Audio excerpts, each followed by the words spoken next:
उबाटा गटाच्या सातारा जिल्हा संपर्क प्रमुख पदाचा राजीनामा देऊन आपली सर्व ताकद भाजप महायुतीचे उमेदवार जयकुमार गोरे यांच्या पाठीशी उभे करणारे शेखर गोरे यांनी मायनीच्या सुरेंद्र गुदगे गटाला चांगलाच धक्का दिलाय। महाविकास आघाडीला रामराम केल्यापासून शेखर गोरे यांनी राष्ट्रवादी व मित्रपक्षाच्या अनेक कार्यकर्त्यांना आपल्या बाजूला वळवून घेत महाविकास आघाडीचे आधीच खच्चीकरण केले आहे।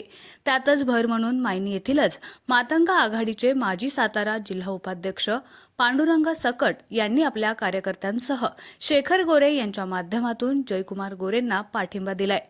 मरडवाक येथील राष्ट्रवादी काँग्रेस सुरेंद्र गुदगे गटातून लक्ष्मण चव्हाण, ज्ञानेश्वर जाधव, अमोल शिंदे, चंद्रकांत जाधव, राजेंद्र जाधव यांनी शेखर गोरे गटात जाहीर प्रवेश केलाय। त्याचबरोबर भोसरी गावचे विद्यमान ग्रामपंचायत सदस्य अजय जाधव व नवनाथ जाधव यांनी शेखर गोरे गटात प्रवेश केलाय।